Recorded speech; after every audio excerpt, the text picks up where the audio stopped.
between the Kartana deck and the Victini decks, which one is your favorite to watch or least likely to go up against?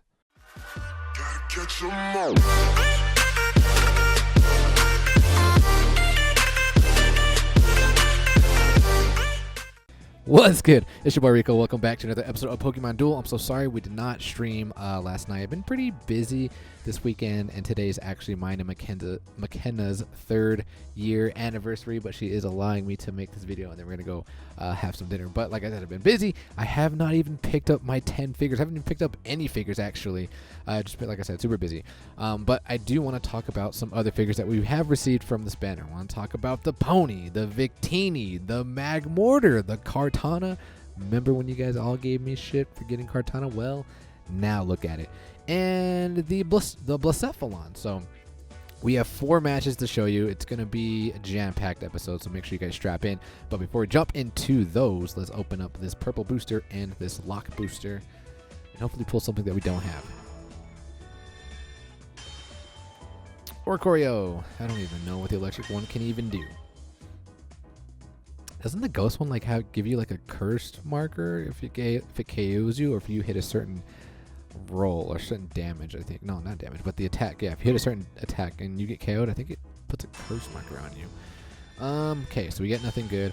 All right, so few matches. The first match is going to come from Devani, and it is going to feature the Victini deck. It's just, oh man, these decks are very, very entertaining. All right, so this deck is going to feature triple Victini. I still don't even have one. But they got the, I'm sure you guys have seen it, the Victinis with the Mega Alakazam. I'm going to use Mega Alakazam's ability to make sure their entire will, not their entire will, but their attacks that are going to be gold. And since they have support from each other, if you do attack into something and you do hit something that has purple, or just damage it, or freeze it, or KO it, it does get banished. It's got the Blacephalon just to bring in the extra star for the... What level is this? Is this level 5? Level 10. And he puts everything into the... I mean, for your specific deck, like what you're doing, wouldn't you put everything into the attacks, like the Fusion Flare or the Fusion Bolt? But it looks like you put everything into the Searing Shot, I believe. And why have they not fixed the Searing Shot? That kind of pisses me off. Anyway, that you guys know the premise of the deck. That's what they do. He's also rocking the Scoop Up. Oh yeah, there's also No Guard Bright Powders to make them... spin into what they want them to spin, and Victini is just so clutch because it does have the built-in DC. So let's just jump into the match and watch this shenanigans. I mean, he's got a lot of purple. Well, these things are purple heavy. This thing is for sure. But the opponent's just going to take the entry point, and Devani is going to set up the Alakazam. And here, this is where the shenanigans begin. He's going to make Alakazam. He's going to, the alchemy marker on this Victini, because this is the lead Victini. He can attack this, he can attack this, he can attack this. But the main threat, obviously, is going to be the, this thing, because he doesn't want his Victini to go into the Ultra Space. So he's first going to attack here. And I think, what did he do? Was it No Guard? Yeah, the No Guard did where if you land the purple. But he does land the purple. And he's just going to use his Victory Star ability to re-roll again. And does get the Fusion Bolt into the Flame Gun. So see you later, Celestelia. Opponent's going to bring out the other Celestelia, but now he's going to Bright Powder. He's going to force this Dawn Wings to spin if he doesn't hit the roll that Devani wants him to hit, which he doesn't. So now he's going to re-roll him for the Bright Powder. Hopefully lands into his purple, and he does. And if it was me, I probably would have quit right there. I probably would have just quit right there. I probably would have raged, actually. But he's got one more Bright Powder. This time he's going to be... He's in range for these two, but it looks like he's going to go after the Poipole instead.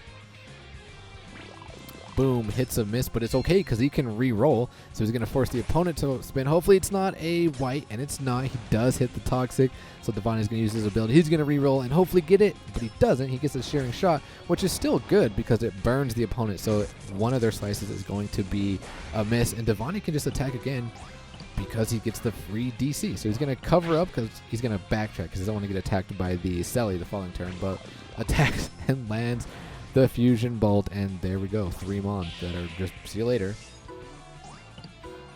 No more plates to, well, he has the DC, so, like, why not attack into here? Hopefully the opponent does not get the Rendezvous.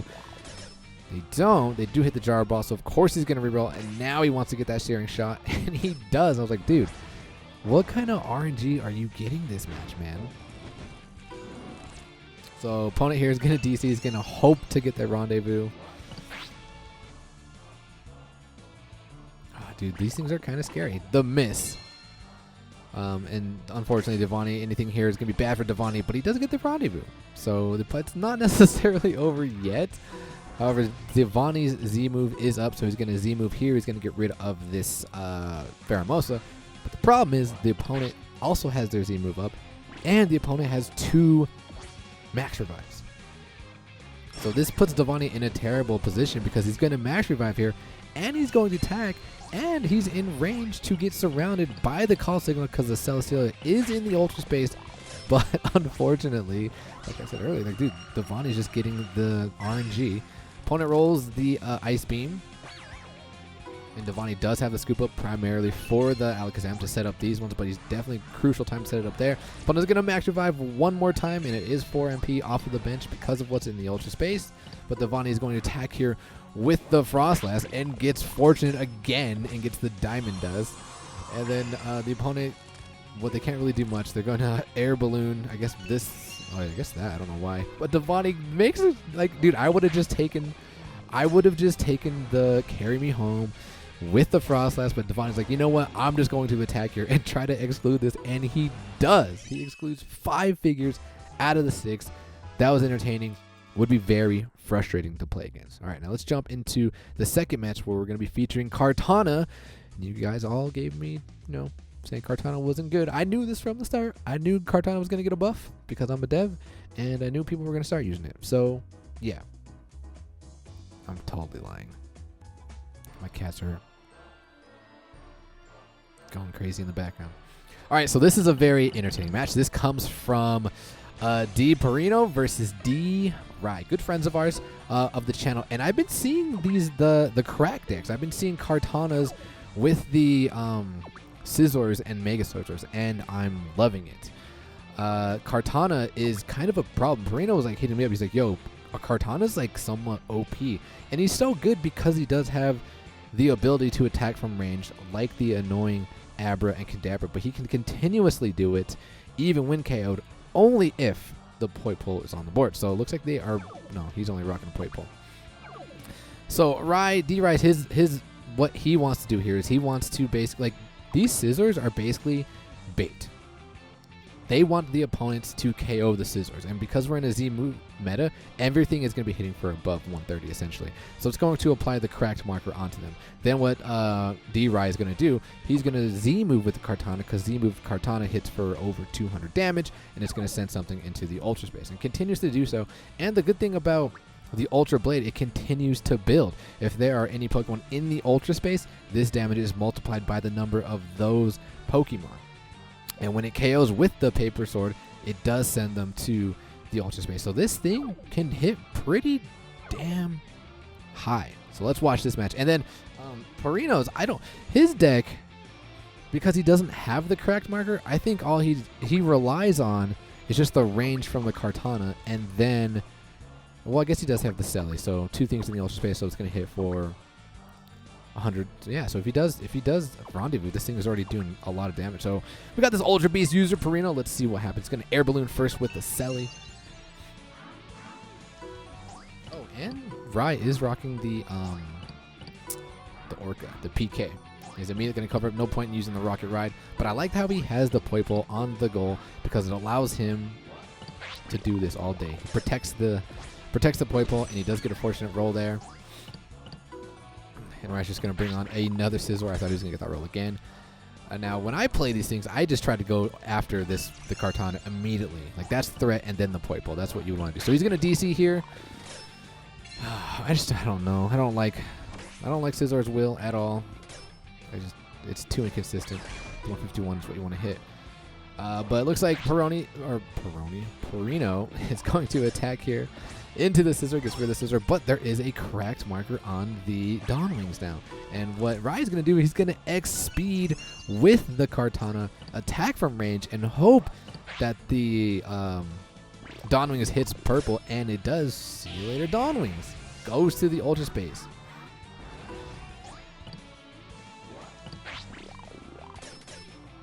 Very unfortunate roll for Rai there. But Perino can't do anything because of the Orca. So he's got to make his way towards this Orca.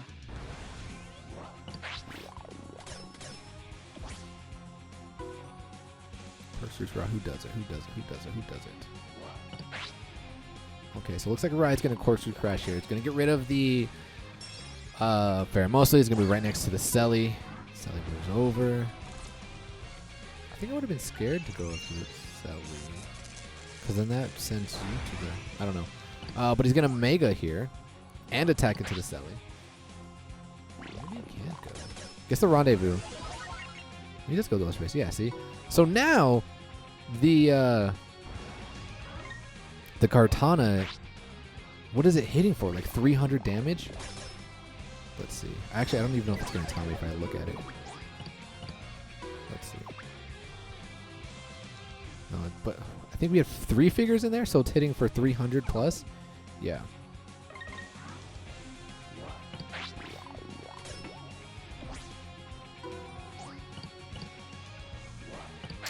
Looks like right here is trying to get rid of the Blacephalon.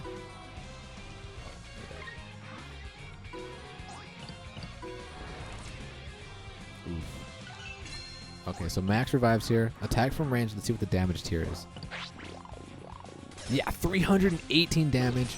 Absolutely insane. Unfortunately, though, Perino does have the cracked marker on, and Rai's Z gauge is coming up, so he's got to be careful about what this... Well, actually, he doesn't have a play point. Never mind. Can't attack from range.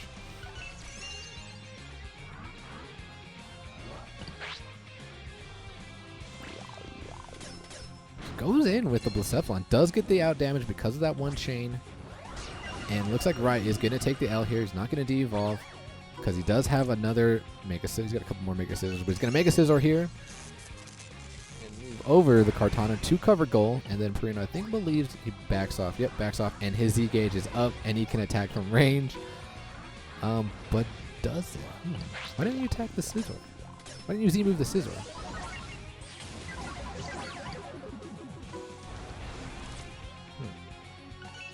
So Rai's going... Hold on, wait. And I've been... Yeah, why not just send this thing to the Ultra Space? But Z moves there. Gets the... Oh, that was actually... Oh, dude, that was clutch. I get it. That was really good. That was actually brilliant. So, okay, so what happened was he attacked and he got the Mind Blown. So we had the final song marker on him. So what he did was he Z-moved, which got rid of the final song marker and then gave him the cracked marker. Ah, dude, that's some nerdy stuff, dude. I like that play. I like that play a lot.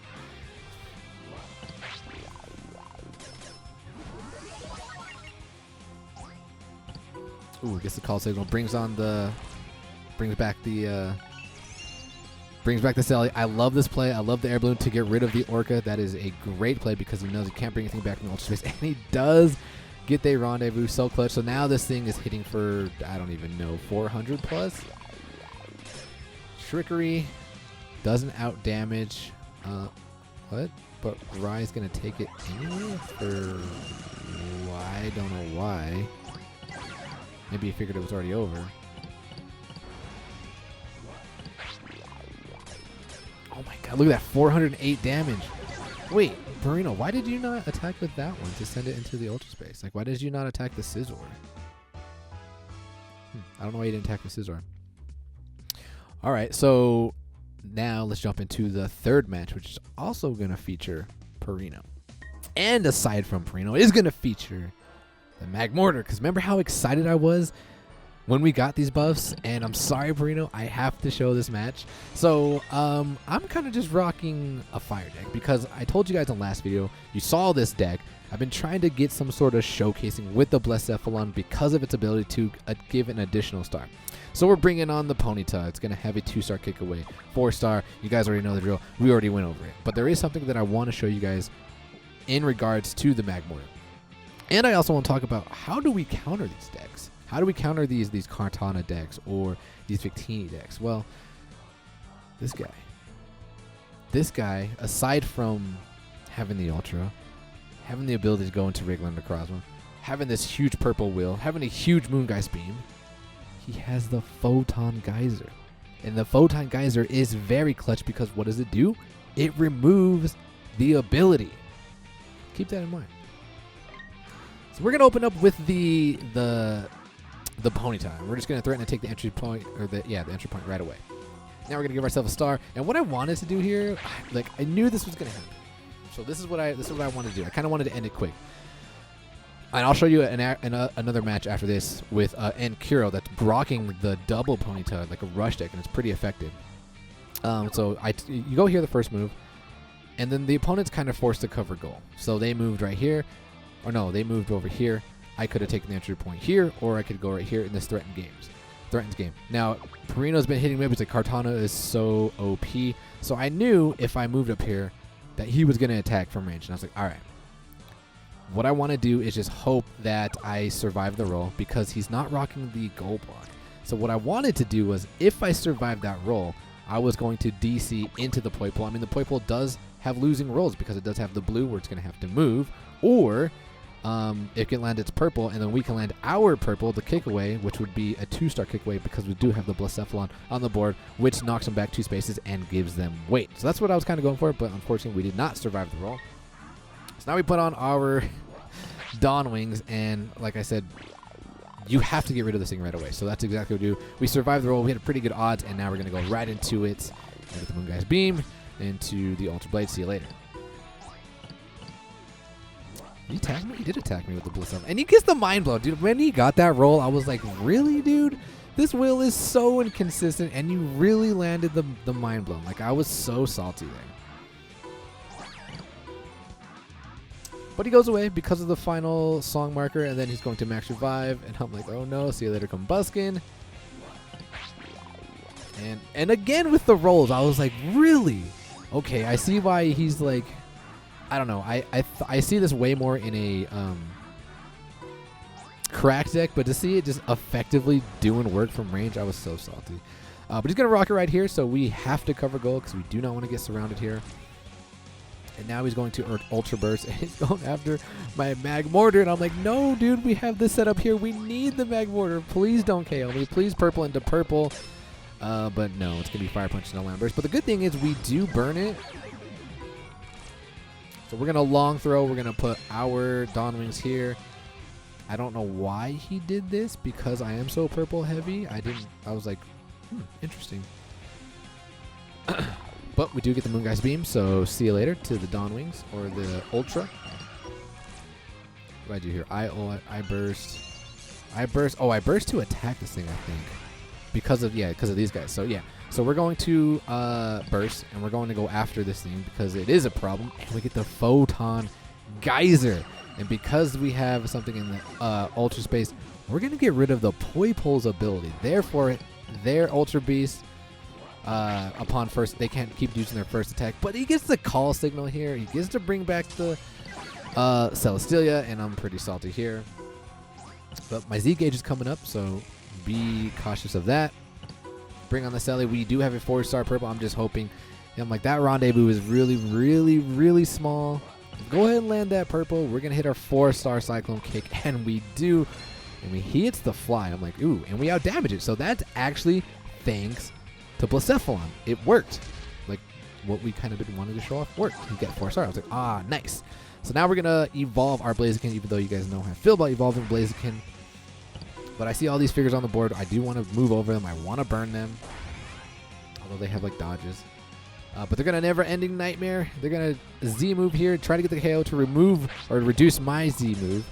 Z-Gauge. Z-Juice, as KW likes to call it. But we get a clutch Cyclone Kick.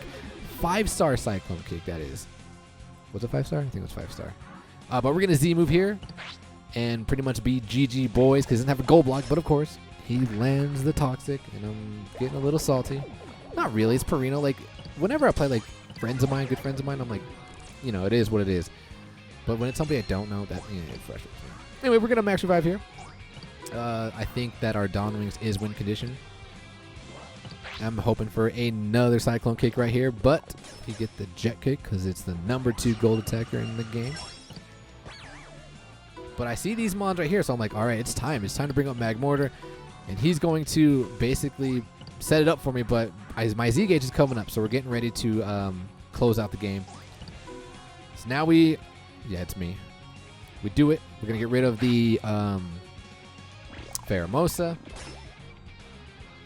And he's going to do it back to me. I knew that was going to come. But then we're going to take the entry point the following turn with the Poipole, and then it allows us to move the Magmortar. Oh, can I oh yeah, because I still have the air balloon. So we're going to air balloon right here. Because I see this opportunity.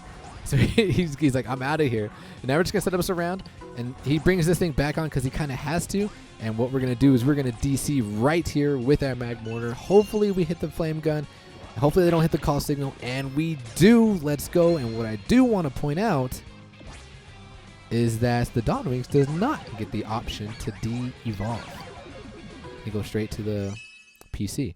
I've even actually accidentally flame gunned myself on my own Dawn Wings, and I did not have the ability to de-evolve. So that's good to know.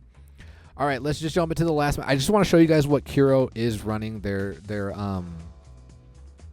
pony deck, the pony rush deck. And I kind of want, like I was saying in the last video, I want to show you guys to just be careful of when you play this deck, how to defend it properly against it. So they got the Rapidash and the Ponyta. And, I mean, look, I see this deck and I'm like, oh, God, is this the new Rush deck? And I was rocking this deck because this is before I even had, I still don't have the figures, right? So they're going to do exactly what I did against Perino. And I'm like, why would they do that? And then what they do is they take the entry point, and I was like, oh, my God. Like, I didn't know how to defend against it. So they take the entry point, and I'm like, oh, this is bad. So now I'm going to have to cover up goal. They can bring on the Keldeo, but we're going to bring on the Dawn Wings because Dawn Wings is winning condition. We're going to hop over.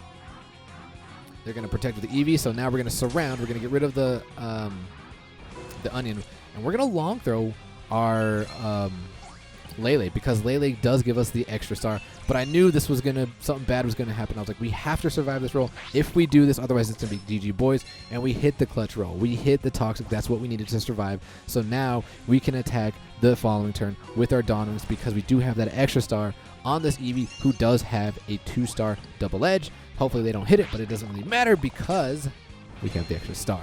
And Kuro is not running the goal block, so they have to, or they are still good because they have the Rabidash's ability, but we still have another DC. This Rapidash does not have a dodge. Well, actually it does. But we get the Photon Geyser, and I'm like, all we need is damage here. Let's go. Bang, and we get damage. And that is going to be GG boys, and they're just going to attack here. They could have I don't think they could have rewound on time, but good game, Sekiro. I just wanted to show you guys the deck that they're actually running and basically how to cover up when you see the ponies. Like I was saying in the last game, you kind of just have to be prepared, and it's also helpful to have a goal block, or not goal block, but long throw.